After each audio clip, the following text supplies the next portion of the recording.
এই দেখো মু, এই যে তোমার সারপ্রাইজ।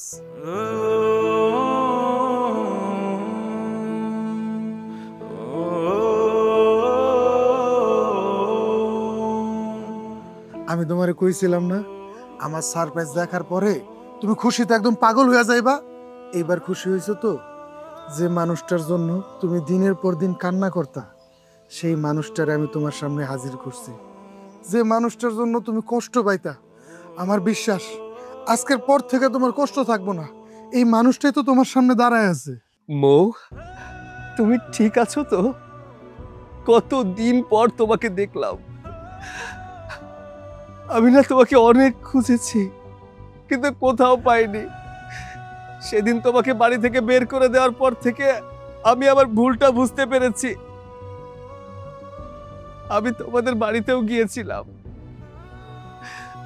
কিন্তু তোমাকে পাইনি। তাদের কাছে কত রিকোয়েস্ট করেছি তোমার একটু খোঁজ দেওয়ার জন্য, কিন্তু কেউ তোমার খোঁজ দেয়নি। আমি রাস্তায় রাস্তায় পাগলের মতো খুঁজেছি তোমাকে, তাও কোথাও পাইনি।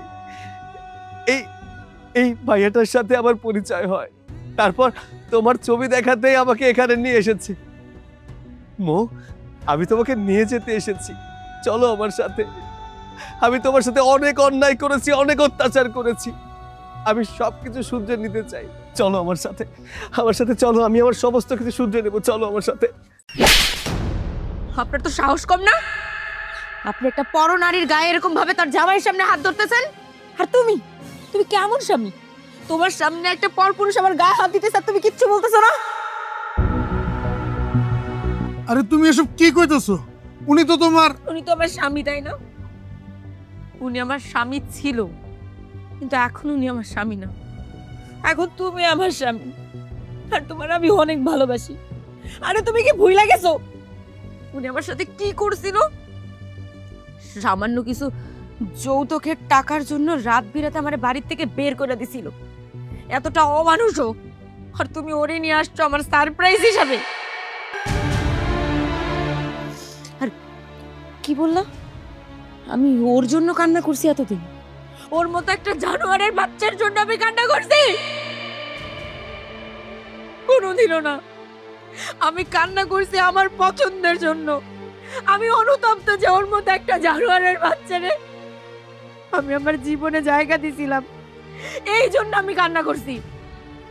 আর আপনার লজ্জা করে না? আমার উপরে এত অত্যাচার করার পরে আমার এইভাবে বাড়ির থেকে বের করে দেওয়ার পরে এখন আবার আসছেন আমার ফিরাই নিয়ে যেতে? আমি আপনার সাথে কোথাও যাব না। আপনারা না অনেক ধন্যবাদ। আপনি যদি আমার জীবন থেকে না যাইতেন, আমি এইরকম ভালো মনের একটা মানুষকে কোনোদিনও পাইতাম না। আপনারা অনেক ধন্যবাদ। আপনি আমাকে মাফ করেন। আপনি এখন এইখান থেকে বের হয়ে যান। আমাদের দুজনের সুখের সংসারে আর কোনোদিন আপনি আসবেন না। বের হয়ে যান। মৌ, আমি জানি আমার উপর তোমার অনেক রাগ, অনেক অভিযোগ। আমি তোমার সাথে যা করেছি অন্যায় করেছি। আমি আমার ভুলের জন্য অনুতপ্ত। তুমি আমাকে একটাবার সুযোগ দাও, আমাকে একটাবার সুযোগ দাও আমার এই ভুলগুলোকে শুধরে নেওয়ার জন্য। আমি কথা দিচ্ছি তোমার সমস্ত কষ্ট আমি দূর করে দিব। আমি আপনার মুখের থেকে আর একটা কথা শুনতে চাই না। আর আপনার মতো এমন একটা নিষ্ঠুর মানুষকে দ্বিতীয়বার সুযোগও দিতে চাই না। আপনি এখন আসতে পারেন।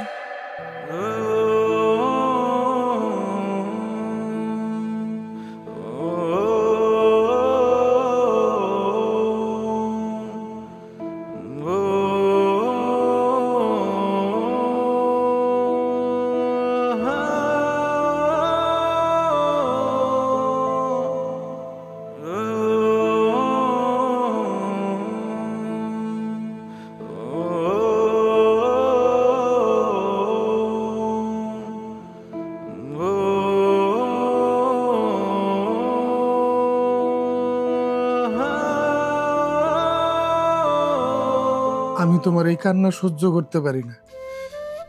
এই জন্য ওই লোকটারে অনেক খুঁজা তোমার কাছে নিয়ে আইছিলাম, যাতে তুমি ওনার সাথে সারা জীবন সুখী হও। কারণ আমি জানি তোমারে সুখী করার ক্ষমতা আমার নাই, কারণ তোমার মন জয়রা শুধু উনি আছে। এই জন্যই আমি তারে তোমার কাছে নিয়ে আইছিলাম, কিন্তু তুমি ওনারে অপমান করে বাড়ির থেকে বাইর করে দিলা কেন? আচ্ছা, বাইর করে দিছো ভালো কথা, তাহলে এখন আবার কান্তাছো কেন? আপনারা কে বলছে যে আমি ওই জানোয়ারটার জন্য কাঁদতেছি? আরে আমি তো কাঁদতেছি আমার ভাগ্যের জন্য। আমার ভাগ্যটা এত খারাপ, আমি যখনই যারে ভালোবাসি না কিসের জন্য তারই উপর আল্লাহ আমার থেকে কায়রা নিয়ে যায়। এই যে দেখেন, ভাবলাম আমার অতীতে যা হয়েছে হয়েছে, বাকিটা জীবন আমি আপনার হাত ধরে কাটাই দিব। আর আপনি এই সময় কি করলেন? আমার ওই অতীতের মানুষটার আমার সামনে না দাঁড় করাইলেন, তার হাতে আমারে তুইলা দিতেছিলেন। আরে কোন স্বামী আছে যে তার বউরে পর পুরুষের হাতে তুইলা দেয়? আপনি করছেন কাজটা, তাহলে আমি কানবো না তো কে কানবো? আমি কানতেছি আমার ভাগ্যের জন্য, আমার দুর্ভাগ্যের জন্য। আমারে তুমি মাফ করে দাও, আমি আসলে বুঝতে পারি নাই আমার এই ব্যবহারে তুমি এতটা কষ্ট পাইবা। আমি তো ভাবছিলাম তুমি সব সময় তোমার ওই আগের স্বামীর জন্য কান্না করো, এটা ভাইবা এতটা খুঁজা উনারে আমি তোমার কাছে নিয়ে এলাম তোমার একটু খুশি দেখার জন্য, কারণ তোমার কষ্ট তো আমি সহ্য করতে পারি না। তোমার কষ্ট দেখলে, তোমার কান্না দেখলে আমার বুকটা একদম ফাইটা যায়, কিন্তু আমি কখনো এটা বুঝতে পারি নাই যে তুমি ওনার জন্য কষ্ট পাও না, ওনার জন্য কান্না করো না। তুমি আমারে মাফ করে দাও, আমি আর কোনোদিন তোমারে আমার কাছ থেকে আলাদা করার চেষ্টা করব না, সারা জীবন আমি তোমারে আগলায় রাখি।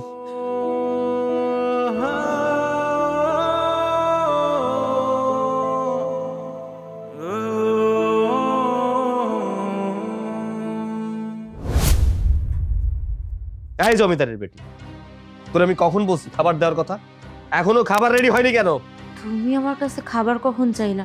আর তুমি তো বাসায় মাত্রই আসলা, আমার একটু সময়, তুমি খাবার এনে দিচ্ছি। এই দাঁড়া।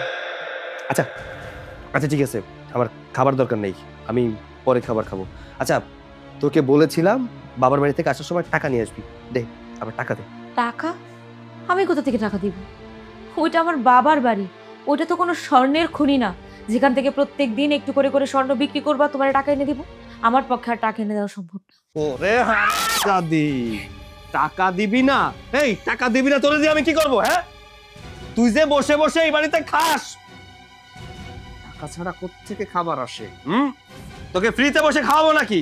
তোর বাবার বাড়ি থেকে টাকা আনবি, সেই টাকা দিবি, সেই টাকা দিয়ে বাজার করে তোকে খাও। লজ্জা করে না তোমার? তুমি আমাকে বিয়ে করছো, আমার ভরণ পোষণ সমস্ত কিছুর দায়িত্ব তোমার, তুমি আমাকে বহন করবে। আর তুমি কিনা বলতেছো আমার বাপের বাড়ি থেকে তারপর টাকা এনে তোমাকে দিতে, আর তুমি সেই টাকা দিয়ে আমাকে খাওয়াবে? তুমি তো একটা কাপুরুষ। এই কাপুরুষ মানে? তুই কাপুরুষ কাকে বললি? এই সুপুরুষকে বিয়ে করতে পারিস নি? তাহলে আমার সাথে তোর বাবা বিয়ে কেন দিল? যদি সুপুরুষ বিয়ে করতে পারতি তাহলে আমার সাথে আসতি না, কথা বুঝতে পেরেছিস? আমার লাগবে টাকা, আমাকে টাকা দিবি, তোকে আদর করব। টাকা দিবি না, তোকে ছুঁড়ে ফেলে দেব। দেখো, আমি আর তোমাকে একটা টাকা এনে দিতে পারবো না। আজ পর্যন্ত আমার বাবার কাছ থেকে কত টাকা নিয়েছো তোমার কোনো হিসাব আছে? আমার বাবা তোমাকে টাকা দিতে দিতে দেউলিয়া হয়ে গেছে, লোকটা আর একটা টাকাও তোমাকে দিতে পারবে না।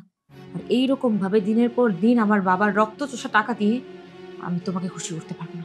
আমি তোমার কাছে মাফ চাচ্ছি, দয়া করো আমার বাবার থেকে আমাকে টাকা আনতে বললো না। বাবা, তোর বাবার টাকার দাম আছে, আমার টাকার দাম নেই? তুই যে আমার বাড়িতে বসে বসে শুধু শুধু গিলিস, এই টাকা কোত্থেকে আসে? তোর বাবার বাড়ি থেকে টাকা আনবি, সেই টাকা গিলবি। আর কি বললি? যৌতুক?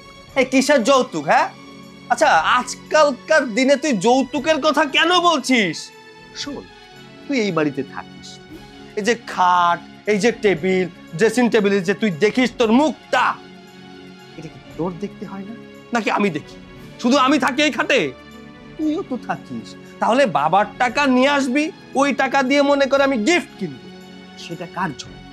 তোর জন্য কিনবো না। শোন, ভালোই ভালোই টাকাটা নিয়ে আয় আর এখানে সংসার কর। যদি টাকা না নিস, আমার সংসার থেকে সোজা বেরিয়ে যাবে। এগুলা, এই সমস্ত গিফট তো আমার দরকার নাই। আমি তো তোমাকে ভালোবাসি, তুমি যদি আমাকে গাছের তলায় নিয়ে রাখো আমি সেখানে থাকতে রাজি আছি। আরে এই বাড়ির সম্পূর্ণ কাজ তো আমিই করি, এর বদলে কি আমি দুইটা হাত পাইতে পারি না? আমি তো তোমার কাছে বেশি কিছু চাই না, আমি তো তোমার কাছে কোনো শখ আহ্লাদ কোনো কিচ্ছু করি নাই, শুধুমাত্র 2 মুঠা ভাত চাইছি, এতটুকু তো তুমি আমাকে দিতেই পারো। দয়া করে তুমি এরকম অবুঝের মতো করো না, আমার বাবার থেকে তুমি টাকা চাও না, আমি এই বাসার একটা কোনায় পড়ে থাকবো। তুই টাকা দিতে পারবি না, আর তোরে দিয়ে আমি কি করব? শোন, আমার জন্য ইনামিনা টিনা লাইন দিয়ে দাঁড়ায় আছে। আমি যদি ওদেরকে একবার বলি প্রতি মাসে আমার পেছনে লাখ লাখ টাকা খরচ করতে রাজি, তাহলে তোর মতো একটা গ্রাম্য খ্যাতকে দিয়ে আমি কি করবো বলতো? তোকে 1 লাইন দিয়ে বের করব, ওরা 1 লাইন দিয়ে ঢুকবে, প্রতি মাসে হাত খরচ সহ সমস্ত টাকা বহন করবে ওরা। তাহলে তোকে রেখে আমার লাভটা কি? তোকে আমি ডিভোর্স দিয়ে দিব। আচ্ছা, তার মানে শুধুমাত্র টাকার জন্য তোমার সাথে আমার সম্পর্ক টিকে আছে? টাকার জন্য আমার সম্পর্ক তোমার সাথে রাখার দরকার নেই। ডিভোর্স দিবা তো দাও ডিভোর্স। এখন তো অনেক রাত হয়ে গেছে, আমি সসম্মানে কালকে সকালে এই বাড়ির থেকে বের হয়ে যাবো। আমি তোমার কাছে হাত জোর করতেছি, আজকে রাতটা অন্তত আমার থাকতে দাও। আমি যদি এই মুহূর্তে বাড়ি থেকে বের হয়ে যাই, রাস্তার শিয়াল কুকুর আমার চিড়ে বেড়ে খাবে। আমার শুধু আজকে রাতটা সবে তো আমি চলেছি না। তোদের মতো এই গ্রামের ছোট লোকদের না একটাই কথা, সম্মান। রাস্তায় বেরোবি আর শেয়াল কুকুরের মতো লোকটা তোকে ছিঁড়ে ছিঁড়ে খাবে। শোন, তোকে একটা কথা বলি, তোদের মতো গরিব ছোট লোকদের এই দিন আর রাত বলতে কিচ্ছু হয় না, কারণ তোদের দিকে মানুষ ফিরেও তাকায় না। এই মুহূর্তে তুই আমার বাড়ি থেকে বেরোবি মানে বেরোবি।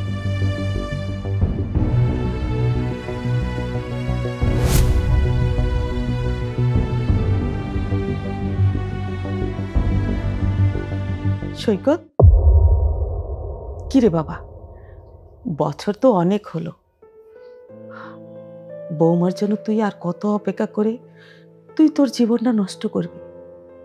বৌমা তো ঠিকই অন্য একজনকে বিয়ে করে সুখে সংসার করছে, তাহলে কেন তুই তোর জীবনটা নষ্ট করছিস? মা, আমার জীবন নতুন করে নষ্ট করার কি আছে বলো তো? আমার জীবন তো সেদিনই নষ্ট হয়ে গেছে, যেদিন আমি যৌতুকের টাকার জন্য আমার ফুলের মতো বউটাকে বাড়ি থেকে বের করে দিয়েছি। মা, মৌয়ের জীবন কেন নষ্ট হবে? মৌ তো কোনো পাপ করেনি, পাপ যা করার আমি করেছি, তাই জীবন যদি নষ্ট হয় তাহলে আমারটাই হবে। আর এই জীবনে আমি মৌয়ের জায়গা কাউকেই দিতে পারবো না। আমি মৌকে অনেক বেশি ভালোবাসি মা। আমিও চাই মৌ সবসময় ভালো থাকুক, সুখে থাকুক, শান্তিতে থাকুক। আমার সম্পূর্ণটা জুড়েই মৌ। মৌকে ছাড়া আমি কোনো কিছু চিন্তাই করতে পারি না। মৌ এই সংসারে কম কষ্ট করেনি মা, আমরা ওর কষ্টের কোনো মূল্য দেইনি। আমি চাই যতদিন আমি বেঁচে থাকবো ওর স্মৃতিটা বুকে নিয়ে বেঁচে থাকবো। তাহলে আমার কি হবে? আমি কি মরার আগে তোর সুখ দিকে যেতে পারবো না? তুই শুধু তোর দিকটাই দেখলি, আমার দিকটা দেখলি না? আমার কি ইচ্ছে হয় না নাতি নাতনির মুখ দেখতে? আমার কি ইচ্ছে হয় না মরার আগে ছেলেকে সুখী দেখতে? মা, তুমি কি চাও যে মেয়েটা বিয়ে করে এই বাড়িতে আসবে তার মুখের হাসিটা চলে যাক? তুমি কি চাও যে মেয়েটা এই বাড়িতে বিয়ে করে আসবে তার সারাটা জীবন বন্দি কারাগারে কাটুক? না না, আমি এরকম কখনো চাইনি। আমি শুধু চাই আমার ছেলে সুখে থাক, শান্তিতে থাক। তুমি যদি এমন কিছু না চাও তাহলে আমাকে কখনো বিয়ের জন্য বাধ্য করো না মা।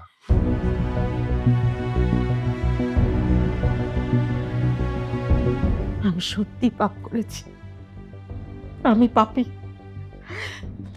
আমার জন্য আজকে আমার ছেলের এই অবস্থা। বাবা, আজকের ভাজিটা কিন্তু সেই মজা হয়েছে। মা, তুমি আমার প্রত্যেক দিন এগুলো কি দিয়া খাওন দাও? আমার একদমই ভালো লাগে না। আর আমার বন্ধু গো মা, ওগরে কত ভালো ভালো খাওন দেয় টিফিনে, আর তুমি আমার সব সময় টিফিনে এরকম খাওন দাও। আমার একদমই ভালো লাগে না। তুমি যদি কালকে তো আমার ভালো ভালো খাওয়ান না দিছো, তাহলে আমি কালকে তার স্কুলে টিফিনে নেব না। বাবা, এখন আমি কি করব কোন তো? এই অবশ শিশুটা আমি কিভাবে বুঝাই তার মায়ের তারে ভালো মন্দ খাওয়ানোর সামর্থ্য নাই? আপনার ছেলে যে এরকম হুট করে চলে যাবে এটা তো আমি কোনোদিনও কল্পনাও করি নাই। আর যা একটু শেষ সম্বল ছিল তা তো আপনার ছেলের চিকিৎসার পিছনেই চলে গেছে। এখন ওরা আমি ভালো মন্দ কই থেকে খাওয়াই বলেন তো? তাও তো আল্লাহর রহমতে চাকরিটা জুটছিল কপালে, আর নাইলে তো 2 মুঠা ভাত পর্যন্ত পাইতাম না, না খায়া মরতে হইতো। আমি জানি শুধুমাত্র রাফিন না, আপনারও এই সমস্ত ছাইপাশ দিয়ে খাইতে অনেক কষ্ট হয়, কিন্তু আমি কি করবো কন? আমি তো সত্যিই ব্যর্থ। আপনাকে দুইজনের আদর যত্ন তো দূরে থাক, আপনাকে দুইজনের 2 মুঠা ভাত পর্যন্ত শান্তি মতো দিতে পারি না। আমার মতো অযোগ্য মানুষ এই দুনিয়া আর একটা নাই। বৌমা তুমি কাঁদলো না, এখন আমাকে দিন খারাপ যেতেছে, দেখবা একদিন আমাকে দিনও ভালো আইব। তুমি তো চেষ্টা করতেছো আমাকে ভালো রাখার লেগা, কিন্তু তুমি আর একা কতটুকু পারবা? তারপরেও তুমি আমার যত্ন করতেছো, কয়জন বৌমা করে? না করলে তো এতদিন আমি মরেই যেতাম। আসলে তোমার মতো বৌমা পাওয়া ভাগ্যের ব্যাপার, 10 কপালের ভাগ্য যে তোমার মতো একটু বৌমা পাইছি। আর দাদু ভাই, কষ্ট করে এখন একটু খায় নাও, আর এর পরে তোমাকে পচা টিফিন নিয়ে কখনো স্কুলে যাইতে হবে না। দেখো এরপর তুমি ভালো ভালো টিফিন নিয়ে স্কুলে যাইবা। খায় নাও দাদু ভাই, খাও। বাবা, আমি জানি না কখন আপনার এই মিথ্যা সান্ত্বনারে সত্যি করতে পারবো কিনা, কিন্তু আমি চেষ্টা করব আপনাদের ভালো রাখার জন্য। অবশ্যই পারবা বৌমা, তুমি যে কষ্ট করতেছো তোমার সাফল্য অতি নিকটে। হ্যাঁ, এখন দাপিটা খাওয়াই দাও তাড়াতাড়ি, স্কুলে নিয়ে যাই, মানে দেরি হয়ে যাইব। আব্বা, আজকে তরকারিটা কিন্তু বেশি মজা হয়েছে, আমি কথা দিতেছি মা আজকেই লাস্ট খাওয়াইব।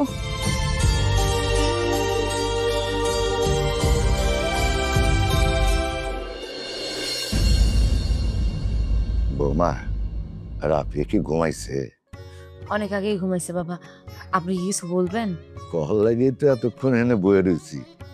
আর তুমি তো জানো বৌমা, আমি একটু বড় চাকরি করতাম, অনেক টাকা বেতন পাইতাম, সংসারও ঠিকঠাক মতোই চলতো। কিন্তু হঠাৎ আমার পোলাটা মইরা গেল, আমারও চাকরিটা চইলা গেল, সংসারের অবস্থা ভালো না। আজকে এখানে এসে থাকতে হইতেছে আমাকে। আমার এক বন্ধুর লগে কালকে দেখা হয়েছিল, আর অফিস আছে, আমার ব্যাপার সেসব শুনি না, তার অফিসে আমার একটা চাকরি দিতে চাইছে। আমি যদি চাকরিটা করি তাহলে মনে করো সংসারের কিছু উপকার হইলো। আর আজকে দাদু ভাইয়ের কথাটা শুই না মনটা খুব খারাপ হয়ে গেল। কতদিন ধরে দাদু ভাই মাংস খেতে পারে না। তুমি অমত করো না, আমি চাকরিটা করি। হ্যাঁ বাবা, আপনি এসব কি বলেন? আপনি এই বয়সে চাকরি করবেন? আপনার তো কোমরের অবস্থা ভালো না, এই কোমর নিয়ে ঘন্টার পর ঘন্টা বসে থাকবেন? আর চাকরি মানেই তো অন্তত 12টা ঘন্টা, এই গাদার খাটুনি আপনি খাটতে পারবেন না বাবা। আর আপনার এখন বয়স হইতেছে রেস্ট নেওয়ার। আমি জানি যে আমাদের সংসারের অবস্থা ভালো না, কিন্তু তাই বইলা আমি এত নিষ্ঠুর হইতে পারবো না যে আপনার এই বয়সে আমি চাকরি করতে পাঠাবো। আমি যত কষ্টই হোক না কিসের জন্য, আপনাকে 2 জনের 2 বেলা খাওয়ার ব্যবস্থা করার জন্য যা করা লাগে তাই করব। আপনি বাবা তাও এই বয়সে চাকরির সিদ্ধান্ত নিয়েন না, আমি তো নিজের ব্যর্থ মনে করবো এরকমটা করলে। আরে বৌমা, তুমি সব কি কইতাছো? চাকরিটা খুব কঠিন না, বললাম না। আমার বন্ধুর অফিস, সে কইছে যখন ইচ্ছা এসে কাজ করলেই হইব, 2 ঘন্টা করলেও হইব, কোনো অসুবিধা হইব না। চাকরিটা করলে মনে করো কিছু টাকাও আইলো, সংসারটাও ভালো মতো চললো। আর তাছাড়াও আমি তো ঘরে শুয়ে বসেই থাকি, আর ভালো লাগে না বৌমা। প্লিজ তুমি আর না করো না বৌমা। আচ্ছা বাবা, আপনি যেহেতু এত করেই বলতেছেন, আমি আর অমত করব না। কিন্তু একটা কথা মাথায় রেখেন, এই চাকরি করতে যায় যদি আপনার শরীরের কোনো ক্ষতি হয় তাহলে কিন্তু আমি মাইনা নিব না, তাহলে কিন্তু আমি আপনার চাকরি টাকরি কোনো কিছু করতে দিব না। তাহলে বৌমা আমি আসি, সকাল সকাল উঠতে হইব, সকালে অফিস ধরতে হইব।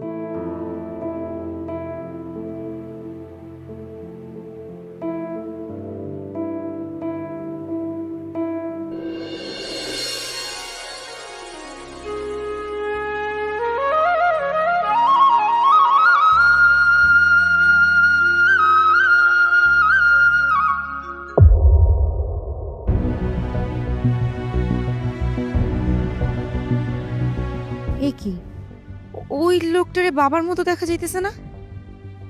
আরে হ্যাঁ, এটা তো বাবাই, কিন্তু বাবা কেন এইসব কাজ করতে যাবে? বাবা না আমারে বলছে তার বন্ধুর অফিসে একটা চাকরি পাইছে। তার মানে বাবা মানে মিথ্যা কথা বলছে। না না, বাবারে এইখানে কিছু বলা যাবে না, পরে বাবা বলে লজ্জা পাবে। যা বলার বাসায় গিয়ে বলবো। আমি এখন যাই।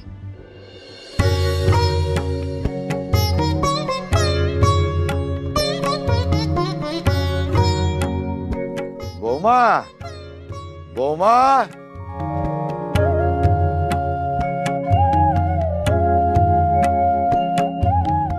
এলো বাজার।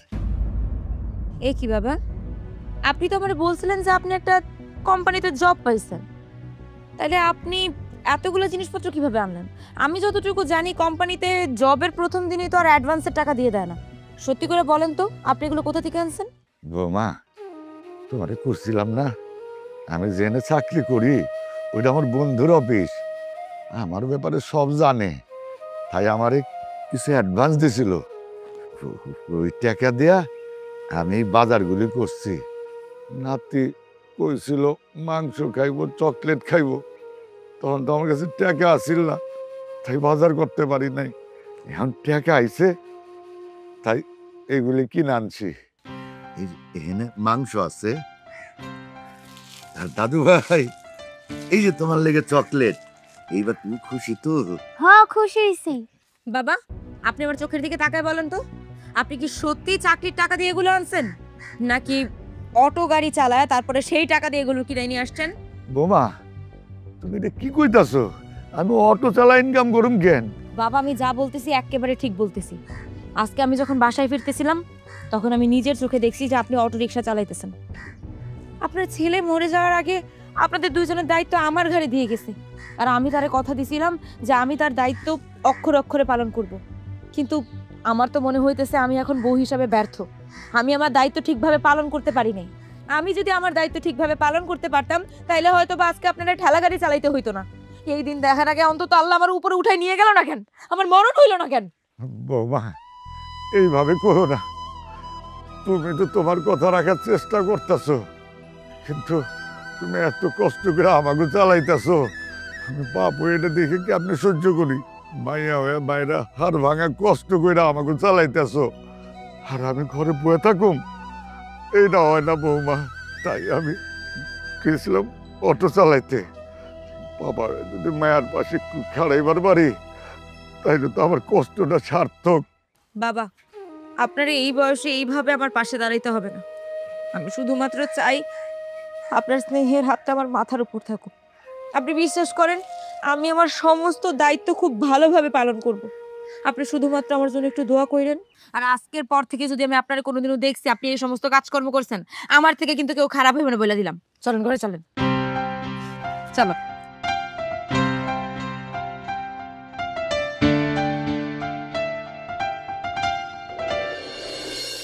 আব্বা, স্কুলে কিন্তু শুধুমাত্র গেলেই হইব না, ভালো করে পড়াশোনা করে মানুষের মতো মানুষ হইতে হইব তো। মা, কথা তো ঠিক আছে, কিন্তু আমি আর এই জুতা পরে কতদিন স্কুলে যাবো কত? আমার বন্ধু বান্ধবরা সবাই স্কুলে জুতা কেচ পরা যায়, আমার বন্ধু বান্ধবরা আমার নিয়ে অনেক হাসাহাসি করে, আর আমার ম্যাডাম আমার অনেক মারে। তুমি যদি আমার স্কুলের জুতা না কিনা তা আমি আর স্কুলে যাবো না। বাবা, এরকম অবুঝের মতো করে না, তুমি আমার লক্ষ্মী বাবা। তোমার দাদার অবস্থা তো তুমি জানো, কি পরিমাণে ওষুধ লাগতেছে। এত টাকা মায় এরকম একটা ছোট চাকরি করে কেমনে জোগাড় করবো কও? তুমি এতদিন যেহেতু কষ্ট করছো, আর কয়েকটা দিন কষ্ট করো। এমনিতেই তো সামনে নতুন বছর আসা পড়তেছে, নতুন বছরে তোমার নতুন জামা কেট সবকিছু মাইকে নিয়ে দেবো। রাগো না বাবা।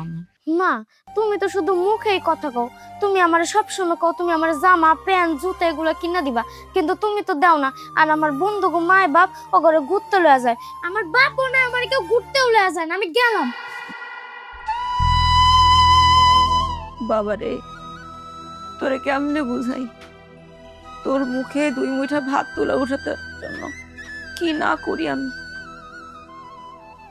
এদিকে শ্বশুরটাও অসুস্থ, আমি কি ওষুধের টাকা জোগাড় করবো, নাকি আমার পোলাডার সকালাত পূরণ করবো? এই অল্প বেতনের চাকরি দিয়ে আমার পক্ষে এত কিছু করা সম্ভব না। আমার নতুন কোনো কিছু একটা বাইর করতেই হইব। আচ্ছা, সেদিন দেখলাম বাসে চড়ার সময় একটা মহিলা পানি বিক্রি করতেছিল। আমিও যদি এরকম 2, 4, 10 বোতল পানি বিক্রি করতে পারি, কিছু তো পামু না, এটা দিয়ে আমার পোলার শখগুলো তো পূরণ করতে পারবো। মান সম্মান গেলে যাইব, যা হওয়ার হোক। আমার পোলার শখের জন্য আমি রাস্তায়ও নামতে রাজি আছি, দরকার হইলে আমি ভিক্ষা করবো, তারপর আমার পোলার আমি এই কষ্ট আর দেখব। জোরে জোরে নিঃশ্বাস নিন।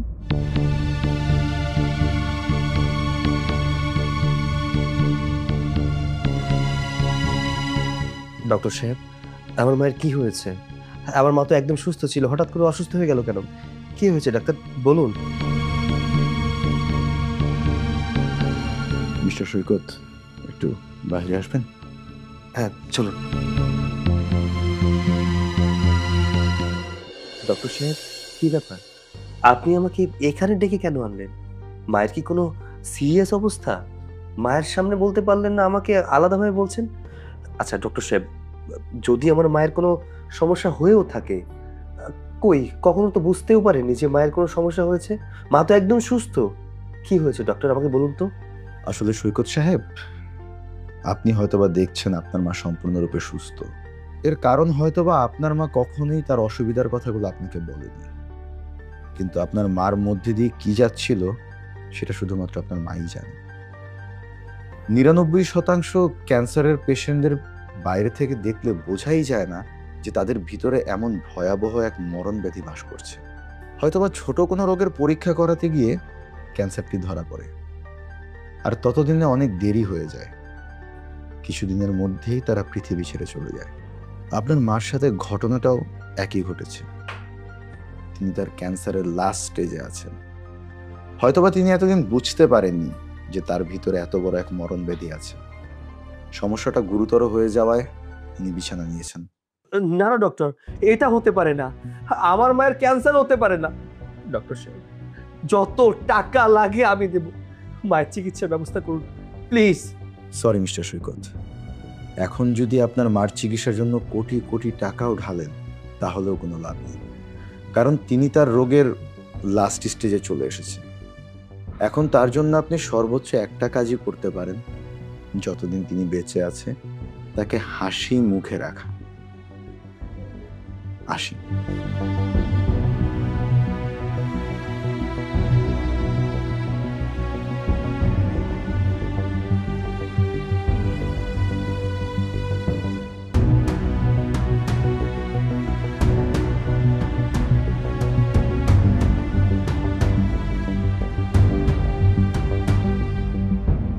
কিরে বাবা, তোর কি হয়েছে? তুই কাঁদছিস কেন? ডাক্তার কি বললো? না মা, ডাক্তার তেমন কিছু বলেনি। ডাক্তার বলেছে তুমি একটু অসুস্থ, কিছুদিন রেস্ট নিলে ঠিক হয়ে যাবে। তুই মিথ্যা বলছিস, আমি তোর চোখ দেখেই বুঝতে পারছি। ডাক্তার কি বলেছে সেটা আমি জানি। ডাক্তার বলেছে আমি আর বেশি দিন বাঁচব না। মা, দেখ বাবা, সেটা আমি কয়েকদিন ধরেই বুঝতে পারছি, কারণ শরীরটা আমার। কিন্তু মরার আগে আমার একটা আফসোস রয়েই গেল, তোকে আমি সংসারই দেখে যেতে পারলাম না, কারণ আমার জন্য তোর সংসারটা নষ্ট হয়ে গেছে। আমি যদি প্রতিদিন তোর কানে বৌমার নামে বিষ না ডালতাম, তাইলে মনে হয় তোর সংসারটা ভাঙতো না। সব কিছুর জন্য আমি দায়ী বাবা, আমি মরেও শান্তি পাবো না। মা, তুমি এসব কি বলছো? খবরদার এইসব কথা একবারও বলবে না। আমার সংসার তোমার জন্য নষ্ট হয়নি মা, আমার নিজের সংসারটা আমি নিজে হাতে ধ্বংস করে দিয়েছি। এটা আমার কর্মফল মা, আমি যে কর্ম করেছিলাম তার ফল ভোগ করতে হচ্ছে। মা, তুমি এ নিয়ে কোনো চিন্তা করো না, আমি তো আছি, তাই না? আমি থাকতে তোমার কোনো কিছু হতে দেব না, হতে দেব না। তুমি রেস্ট করো।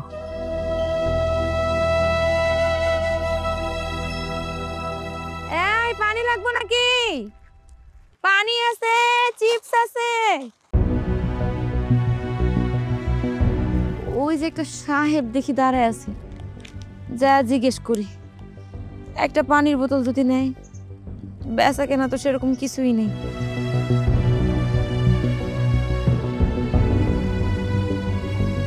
স্যার, ও স্যার, একটা বোতল পানি কিনেন না। বাপ একটা অসুস্থ হয়ে ঘরে পড়ে রয়েছে। একটা বোতল পানি যদি আজকে বিক্রি না করতে পারি, সারাদিন না খাওয়া থাকবো। স্যার একটু দয়া করেন। ও স্যার, একটা বোতল নেন না স্যার। মো মো দাঁড়াও, মোর কথা শোনো। কি ব্যাপার, মৌ এখন এই পানি আর চিপস বিক্রি করে? ওর এই অবস্থা কেন? আমাকে দেখতে মেদে।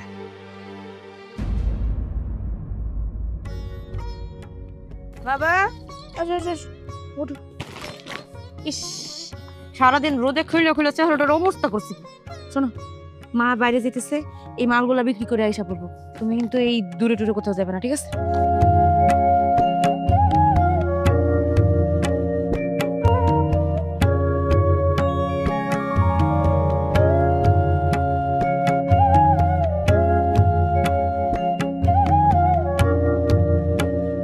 আচ্ছা, আপনি কে? আপনি কারে খুঁজতাছেন?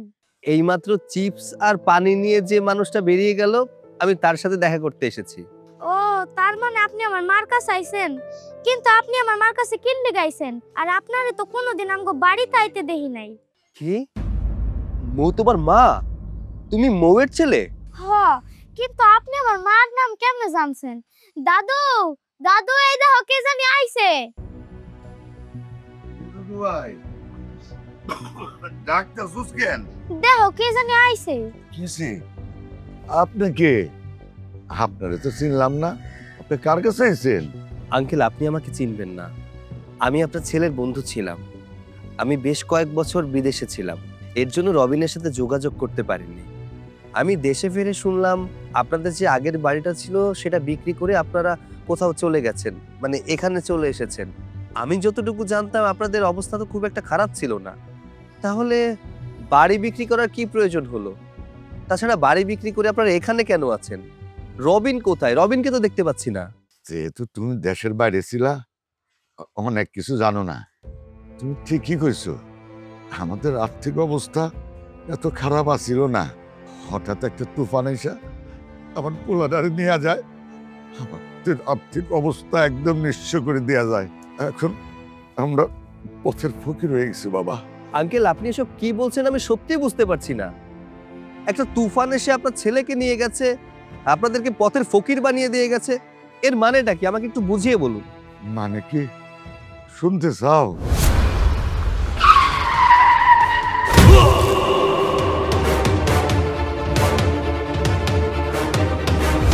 এরপরে আমাকে সম্পত্তি টম্পত্তি বেচা এই বস্তিতে এসে আসছে।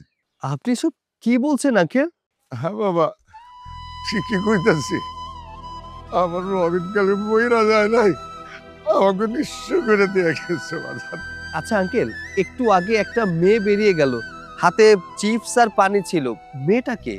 একটু আগে যারে চিপস আর পানি নিয়ে যাইতে দেখছো, ওইটা আমার ছেলের বউ। আর এইটা আমার নাতি, আমার একমাত্র বংশের বাতি। আমার পোলাটা মারা যাওয়ার পর আমার ওই বৌমা এই সব ছেড়ে দায়িত্ব নিছে। সে সকালবেলা অফিসে যায়, ওই দিকে আসে, আইসে আবার চিপস আর পানি নিয়ে ব্যস্ত বানায়। এইভাবে আমাকে সংসারটা চলতেছে। আর আমার বৌমাটা বাচ্চা আছে বইলা আমরা বাচ্চা আছি, নাইলে কি হইতো আল্লাহ জানে। আপনাদের সংসারে এত কিছু হয়ে গেছে, আমি এ বিষয়ে কিছুই জানি না। আর আপনাদের বৌমার টাকায় কি সংসার চলে? সংসার চলে না বইলেই তো আমার বৌমা যে চিপস আর পানি বেচে, ওই টাকা দিয়ে তো আমার চিকিৎসা আর আমার নাতিরা লেখাপড়ার খরচ চালায়। তো বাজার তুমি খাড়াই আছো কেন? আও বিদ্যা হোক। না আঙ্কেল, আজ আর ভেতরে যাব না, আমার একটু কাজ আছে তো যেতে হবে, অন্য একদিন আসবো।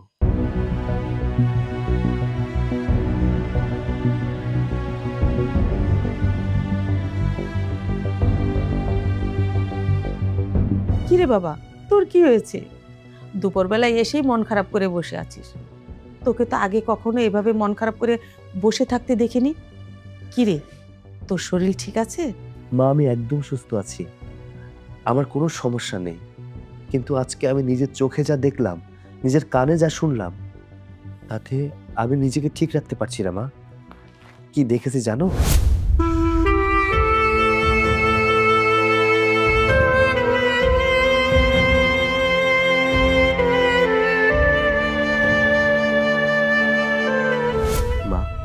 সবই তো শুনলে। এইসব তুই কি বলছিস? আমার তো একবারে বিশ্বাস হচ্ছে না। আমিও তোমার মতো মা বিশ্বাস করতে পারিনি, কিন্তু যখন নিজের চোখে দেখলাম তখন অবিশ্বাসের জায়গাটা থাকলো না মা। মা, আমি ভেবেছিলাম মৌ অনেক সুখে আছে, শান্তিতে আছে, তাই নিজেকে সান্ত্বনা দিতাম।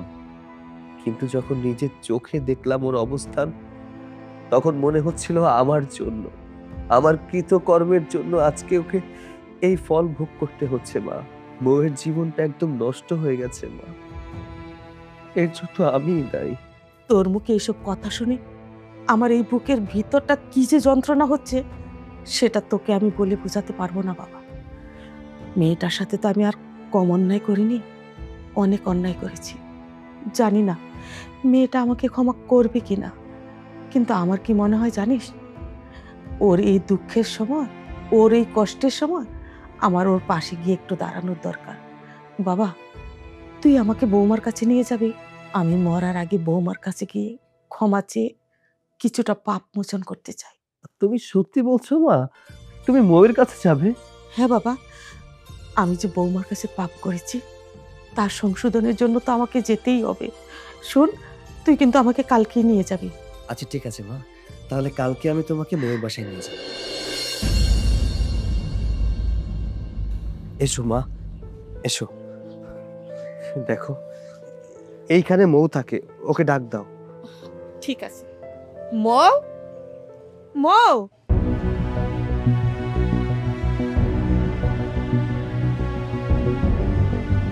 মা, আপনি এখানে? আর আপনি আপনি আমার ঠিকানা কোথায় পেলেন?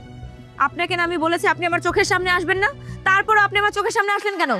বৌমা, তুমি আমাকে মা বলে ডাকবে এটা আমি কল্পনাও করিনি। কারণ আমি তোমার সাথে যে ব্যবহার করেছি সেটা ভাষায় প্রকাশ করার মতো না।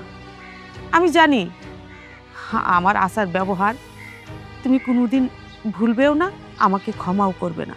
তবু যেহেতু তুমি আমাকে মা বলে ডেকেছো, সেই মায়ের অধিকার থেকে বলছি।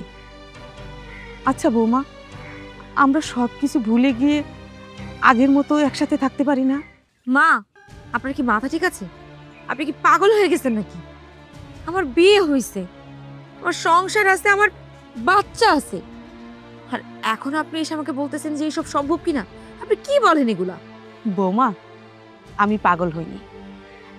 আমি যা বলেছি একদম ঠিক বলেছি। আমি সৈকতের মুখ থেকে সব শুনেছি, আর সব শুনেই সিদ্ধান্ত নিয়েছি তোমাকে আমি আবার আমার বাড়ির বউ করে নিতে চাই। এতে আমার কোনো বিন্দুমাত্র আপত্তি নাই। হ্যাঁ মা, একদম ঠিক কথা বলেছে।